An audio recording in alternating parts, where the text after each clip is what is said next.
Une personne investit son capital dans une entreprise.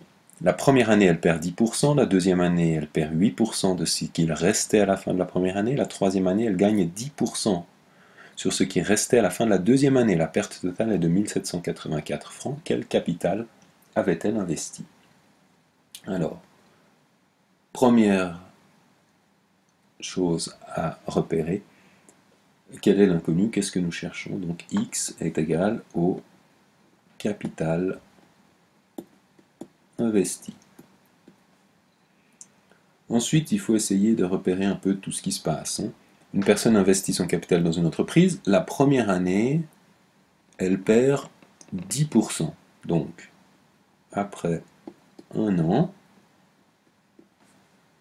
qu'est-ce qu'il reste? Eh bien, elle avait investi X et elle a perdu 10% de X, c'est-à-dire X moins 10% de X, c'est-à-dire X moins 0,1X, c'est-à-dire X fois 1 moins 0,1, c'est-à-dire X fois 0,9, ce qui n'est pas très surprenant, ça veut dire qu'il reste les 90%, puisque je peux bien sûr écrire ceci comme étant 90 sur 100 fois X. Donc il reste, si elle a perdu 10%, il reste 90%, on aurait pu le dire directement, bien sûr.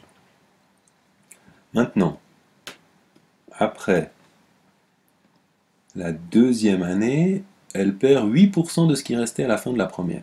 Donc après 2 ans, qu'est-ce qui va se passer? Eh bien, on dit, attention, qu'est-ce qui restait à la fin de la première année? À la fin de la première année, il restait 0,9. Et elle a perdu 8% de cette somme. Non pas de x, mais de ce qu'il y avait. Donc, elle est partie avec 0,9x et elle a perdu 8% de ce 0,9x. Donc ceci, je peux l'écrire 0,9x moins 8% de 0,9x. Je peux mettre le 0,9x en évidence. Et 1 moins 8%. 8% c'est 0,08. Donc, ce qui revient à dire que ce qu'elle avait, il lui reste, puisqu'elle a perdu 8%, il lui reste bien sûr 92% de ce avec quoi elle était partie au début de la deuxième année. Mais la troisième année, elle regagne 10%. Donc, après 3 ans, il reste là. Donc, je repars de 0,9. Alors, ceci, je peux l'écrire comme étant aussi 0,9 fois 0,92 fois x. Donc, 0,9 fois 0,92 fois x, ça c'est le départ au début de la troisième année. Et qu'est-ce qu'elle va faire avec ça? Elle va gagner 10% de cette même somme. Donc elle part avec cette somme et elle gagne 10% de cette somme. Donc à nouveau, je peux mettre le 0,9 puisque bien sûr 10% c'est la même chose que 10 sur 100, c'est-à-dire 0,1.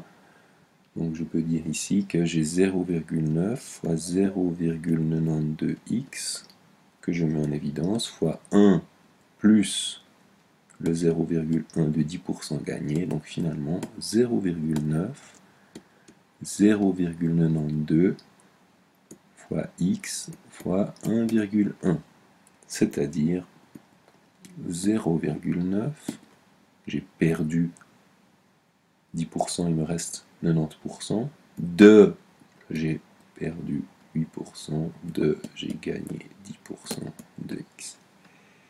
Et enfin, la perte totale est de 1784 francs, c'est-à-dire que la perte totale, comment est-ce qu'on va...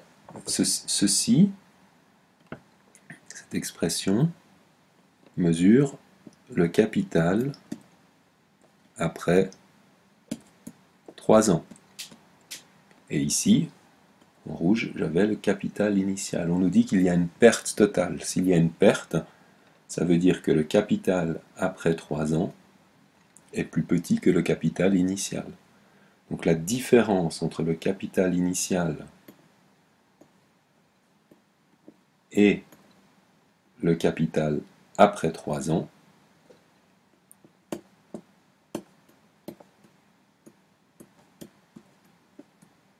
est égal à 1784 francs.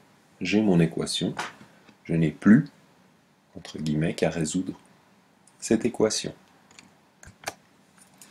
Si j'utilise ma calculatrice pour effectuer ce calcul, je me rends compte que ça donne x moins 0,9108 x est égal à 1784,